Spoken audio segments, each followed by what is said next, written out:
committed to you. Fox Carolina, the 6 o'clock news starts now. Good evening, everyone. I'm Shale Remien. Thanks for joining us at 6. We want to go right now live to Minneapolis because we are less than 2 hours from tip-off from the championship game for the NCAA women's basketball. So I want to get to Fox Carolina's Zach Perletsky. He's live in that crowd right now. You can see just how crowded it is. This is right inside of the hotel in Minneapolis where this team has been staying. We heard from Coach Dawn Staley last night saying this is not about the Huskies numbers. It's not about their numbers. It's not about the history. It's all about the game that they're playing tonight. So as you can see, we are live right now. There's a lot of people crammed in one tight spot there. They're all geared up in their Gamecocks apparel with their phones ready to go to watch this team walk through the hotel lobby. Again, we're about 2 hours away from tip-off at this point. 8 o'clock is when we'll see the action begin. We have Zach Perletsky live in that hotel for us. He will be at that game, bringing us the very latest for the 10 o'clock news. We want to see if Zach is around to kind of see what the energy is like in there. You can see a lot of people who are excited. Zach, can you hear me right now? Yes, yeah, I can hear you. You guys got me? Yes, we can hear you. Just take me through what you're seeing. I know we were seeing just a small little glimpse of that lobby. Yeah, so the reason you're seeing kind of just a sliver of the crowd is it's so packed in here. My photojournalist, Ashton, doesn't really have much room to swerve and show the rest of the crowd, but we're expecting the women's players, coaches, team personnel to be coming down from the elevators, making their way onto the bus any minute now. It was scheduled to start at 4:55 Central Time, which was about 6 minutes ago, 5:55 Eastern Time. Just spoke with one of the parents' players, said that he was visiting with his daughter and that they should be coming down any minute, but you can just see, I don't know if you're able to feel, but definitely hear and see kind of the anticipation, the excitement, maybe even a little bit of nervous energy as the Gamecocks are, as you mentioned, less than 2 hours away from playing in a national championship for the first time since 2017. And we have a lot of fans inside the lobby of the hotel. There's even more waiting outside by the bus. There's even, once they get into the Target Center, a red carpet walkway for the players to get, when they come down. And we're told that's being lined with fans. My photojournalist, Asher, when he was there a few hours ago, saw fans lining up. You could see we got cocky. We even saw head football coach Shane Beamer flew in to Minneapolis today from Columbia. He is here in the hotel lobby. He is ready to watch the Gamecocks play as we are just waiting. Should be down any minute, Shale. Of course, we're going to bring this send up to you live. We're just waiting for that to start. Again, we don't have an exact time, Shale, but for now, I'll send it back to you if we want to keep the picture up. Yes, we definitely talk a little bit yes, more about we definitely want to keep the picture. Yeah, we definitely want to keep the picture up, Zach, just because you can see you hit it perfectly. There's a lot of anticipation in that crowd. We know that this team is going to be walking through that lobby any moment. We know the former president Pastides is in the crowd right there. You mentioned Shane Beamer, and we can't forget about Cocky too. So we're happy to see everybody. You know, Zach, I know you've been covering this from start to finish. You've really listened to these fans and people who weren't even really hardcore Gamecock fans. They've become fans. They've kind of hopped on this bandwagon. What is it about this team in particular, if you can still hear me, that has really stood out to these fans to stay with them the whole way through, other than obviously how talented they are? Yeah, I mean, obviously being the #1 ranked team in the nation from the beginning to the end is actually, here comes head coach Dawn Staley, so I'll let you get a live picture. You can hear the ovation for her right now. We're expecting the players to follow soon, but the Gamecocks starting to make their way out of the hotel. Yeah, we can see head coach Dawn Staley right there high-fiving, giving everybody a warm welcome as well as the band. So there's a lot of fun and anticipation going into this game. I know they've been, looking at the past histories for both of these teams when it comes to the Huskies and the Gamecocks, obviously well-renowned teams in the world of basketball. So I really like what Coach Staley had to say last night about not paying attention to what they've done in the past or what the Huskies have done in the past. It's not about them competing for their history, it's about them competing for their future. So definitely all eyes, I think, will be on television tonight at 8 o'clock. We will be staying in touch with their media communications department as well as just keeping an eye ourselves out on the court there. Zach will be live for us inside of the stadium, and again, we'll be getting the full picture on the 10 o'clock news tonight, but you can see just how excited those fans are. Yeah, Shale, if you guys still got me, you can hear the band playing probably 10 feet away from me. The anticipation is starting to build. We are expecting the players to be making their way down any second now. We got the cheerleaders kind of making a walkway. We got, as you mentioned, Cocky, but it should be coming down any minute. And so we're starting to see some phones migrate, which is telling me something's about to be coming across of the hall, coming down the elevator. So again, bear with us. This is live right now and not getting an exact time, so we are just having to roll with it. But Shale, when you talk about kind of what's galvanized people to this team, I think it's just, their unselfishness. This is a team that everybody plays for each other, and it's really remarkable to see kind of the fanfare, the enthusiasm, especially for, a sport that in the past hasn't gotten as much notoriety as maybe it should. But Dawn Staley, what she's built here in South Carolina, really on the forefront of continuing to build women's college basketball up for fans, not only in South Carolina, but across the country and across the world. And I know that, winning a national championship tonight would definitely help her, would definitely help the team, would definitely be something that this fan base, even though they had one in 2017, this is something that this fan base, if you didn't know they won one 6 years ago, you'd think that, they have never had the pure joy and the dominance that they've had over the 14 years with how hungry these players and these fans are for what they hope to accomplish tonight.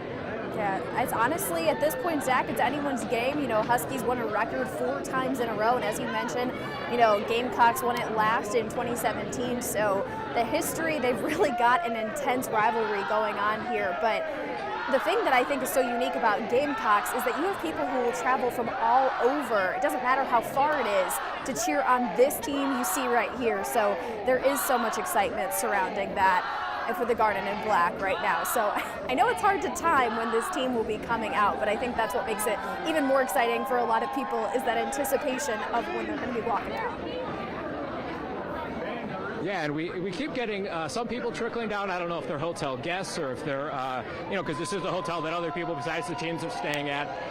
But it's kind of funny. You hear the crowd roar and then, kind of simmer down when they realize it maybe isn't the full team. But, it's crazy. The enthusiasm, the atmosphere is here they come. Oh, there I'll let they you guys go. listen.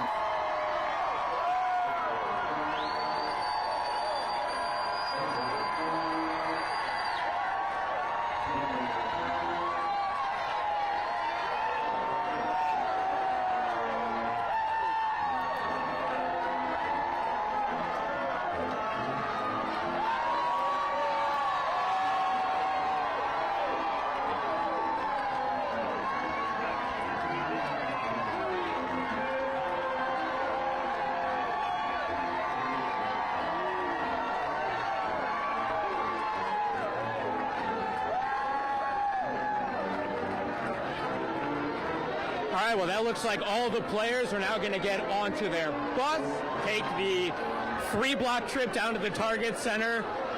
And I think it's go time for these ladies. Less than 2 hours away from tip-off, a lot of these fans in this hotel lobby will also be making their way down to the Target Center.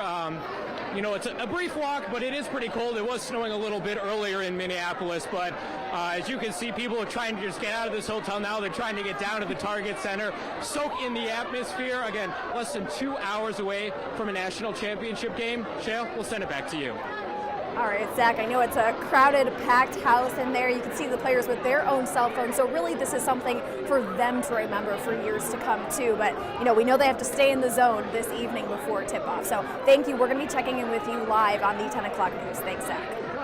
And I want to switch gears to a look at our forecast with meteorologist Bob Trihey. We had an amazing, to say the least, gorgeous day out there today. I think this is the perfect spring day today, Bob. Absolutely, and Shell, a lot milder here than, say, Minneapolis. You can see they were really bundled up there, everybody staying together. A lot of excitement, a lot of warmth up there, and we wish them well through the evening with the big game. And our weather is beautiful, Shell, but things are going to change as we go down the road. Now, looking at our Harley-Davidson camera right now, you can see lots of sunshine sunshine, just a gorgeous end to the weekend. Of course, we had a lot of clouds on Saturday, but today more than made up for that. Just a beautiful day. Look at these high temperatures into the 70s, where we should be for this time of year. 73 in Greenville, Anderson 73. A little cooler into the mountains, 60 in Asheville, and Franklin at 64.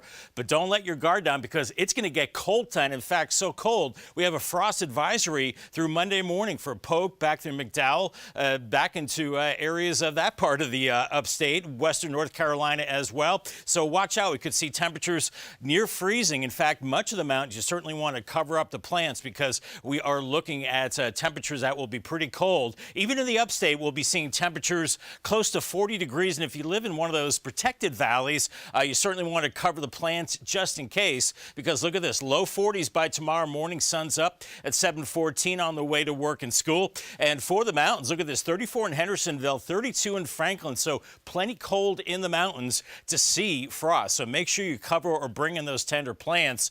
Don't need to do that now, obviously. Low 70s for the upstate. We're looking at 50s and 60s right now into the mountains, as Fox Radar 3D showing a lot of clear skies. Gorgeous conditions out there, thanks to high pressure pretty much right over the top of us. And with those light winds tonight, it is going to be a cold night. And speaking of cold, still winter across the Northeast. Great Lakes, look at this, rain and snow showers there. So yeah, winter hanging on up north. Futurecast as we go through this evening, closer to home, we're looking at the clear skies, and that's what will allow those temperatures to really fall by Monday morning, as we're looking at mostly clear skies, mostly sunny conditions through the afternoon. Then as we go into tomorrow night, we're looking at quiet conditions. Even early Tuesday is quiet, but then look at this, a big area of rain heading our way. Embedded thunderstorms. There is a low chance of severe weather as we go through your Tuesday, and we are watching this system, and then we see that move out later Tuesday. And then as we get into Wednesday, we get a bit of a lull as we go through the day,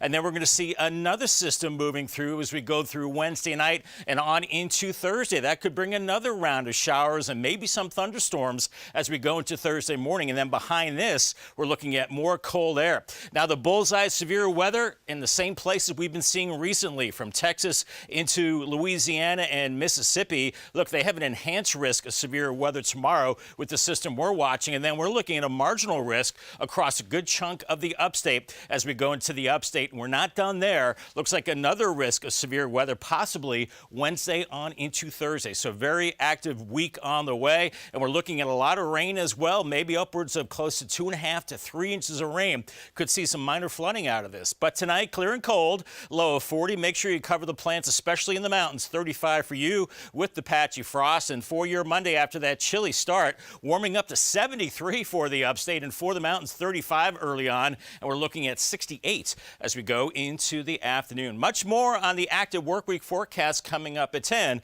along with that all-important 7-day forecast. Shale? Bob, thank you. I want to get to some breaking news right now happening out of Anderson County. We got word about a deputy involved in a crash along 28 bypass that's right near the Walmart. Now, it sounds like the sheriff's office is saying that deputy will be okay, but both he and the driver of that other car you just saw were sent to the hospital.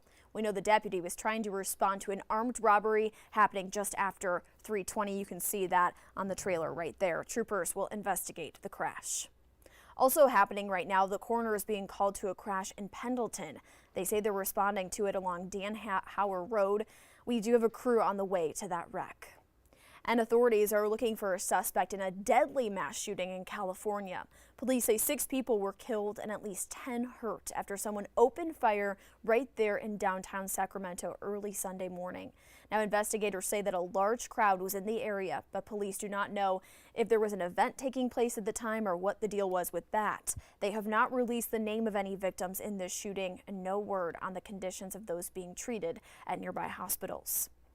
And a man is dead after falling from the Liberty Bridge. We brought this scene to you live last night as breaking news. The coroner responding just moments after people say a man fell from the iconic downtown Greenville Bridge. And we don't have any details about what led to his fall or who this person is quite yet. And from downtown to the interstate, it was a deadly Saturday night. A huge response took over I-85 northbound, that is, after a man was hit multiple times by cars along the interstate. The coroner immediately responded, "We are still waiting on this person's ID." And at least a dozen deputies' cars landed on Vista Drive and more after a reported shooting just this afternoon. The sheriff's office released initial information saying a victim was taken to the hospital, but unfortunately, they passed away. They say there's no threat to the public. However, we have yet to receive any information about a possible arrest or suspects. And take a look at this. A fire takes over a Hunniapath home. Was it intentional or not? Firefighters are trying to get to the bottom of that this evening as they suspect something led to this blaze along Griffin Farm Road. The sheriff's office responded as well, but they told us to stay in touch with county fire investigators at this point. The scene pulled in multiple engines and EMS. That house, a total loss. We haven't been able to get any details at this point. And another fire to tell you about, this one in Spartanburg County along Cedar Street. The house completely engulfed in flames by the time firefighters got there. Now, thankfully, Converse firefighters say no one was hurt, but they did report this as an arson investigation being underway as we speak. A neighbor says she saw headlights in the front of this house as it caught fire, but then when she hopped outside, there was no one there, no cars, nothing. So they are still investigating after she heard several loud pops and a bang, and then that fire began. Greenville County deputies find a woman dead Saturday afternoon. They tell us that just a couple hours after that, a victim was found in here, and deputies say they took over East View Road in Pelzer just before 2 o'clock. Sadly, this woman was found by a family member. The sheriff's office says she suffered a, quote, suspicious visual trauma, but we're staying in touch with the coroner about what exactly that means and who this woman is and how exactly she died. And as you can see, we have a lot going on in our newsroom this Sunday afternoon and evening, so be sure to stay in touch with us. We'll have much more details, hopefully, on the 10 o'clock news about these ongoing scenes, how that deputy is doing in Anderson County, as well as the Gamecocks as they are in Minneapolis tonight. We'll see you at 10.